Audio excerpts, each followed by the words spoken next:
¿Es un tren? No. ¿Es un avión? No. ¿Es Superman? No, tampoco. Es Estados Unidos. Estados Unidos. Finalmente, ¿qué era Estados Unidos hacia finales del siglo XVIII?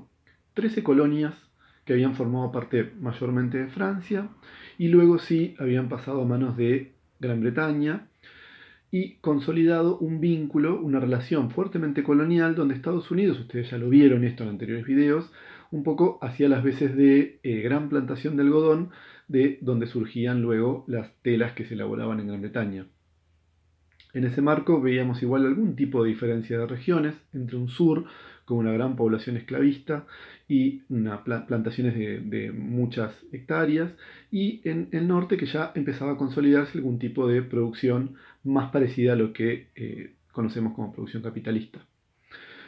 En ese marco, para el caso norteamericano, vamos a marcar, en esto es una distinción que hacemos con Alemania, pero que sin embargo tiene alguna similitud, tres etapas, que son un poquito anteriores para 1780, es decir, a la salida de la independencia que se había producido en 1776, ya vemos lo que podemos decir los inicios de esa industrialización, muy vinculada a la industria textil, donde comienza a desarrollarse, como decíamos, esta diferencia regional que va a ser muy importante para el caso norteamericano y que va a durar esta etapa hacia 1820, en el que Estados Unidos comienza, ¿no?, a desplegar algunas de las particularidades que veremos más adelante. La segunda etapa, la que ya podemos decir donde tenemos básicamente la revolución industrial per se, que es de 1820 a 1860, donde comienza a verse mucho más consolidado un sector que podemos ubicar con la industria metalmecánica, o lo que dábamos en el anterior video sobre Alemania, asociado a la industria de base o la industria de bienes de capital.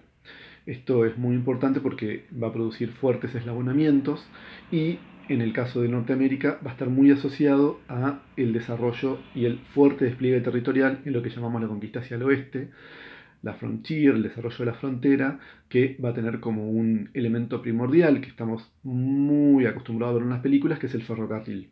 En este sentido, esta es una particularidad de las industrializaciones derivadas. Estados Unidos también es una derivada, como veíamos en el caso alemán.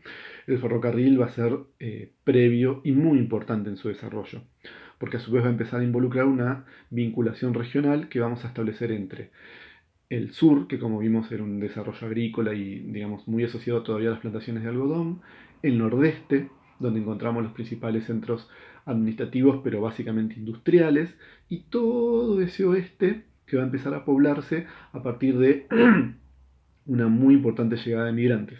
Vemos, nosotros ubicamos dos grandes oleadas de migrantes, en este periodo vamos a ver la primera, muy asociada a europeos del norte, y mayormente del este, ¿sí?, que comienzan a desplegarse en este territorio.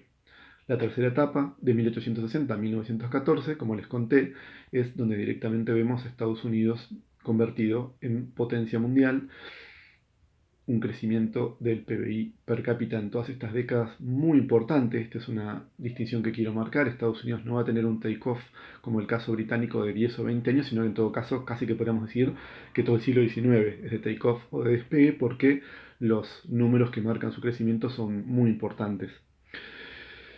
Y esta es la etapa, por supuesto, donde se madura lo que vamos a dar en llamar más adelante la segunda revolución industrial, donde vemos la aparición de la gran empresa moderna, en donde Estados Unidos va a tener un rol fundamental, los grandes empresarios, esos apellidos que estamos muy acostumbrados a escuchar, ¿no? Rockefeller, ¿sí?, o mismo Ford, van a ser importantes en este ciclo, en este periodo, y van a marcar a Estados Unidos como una gran potencia.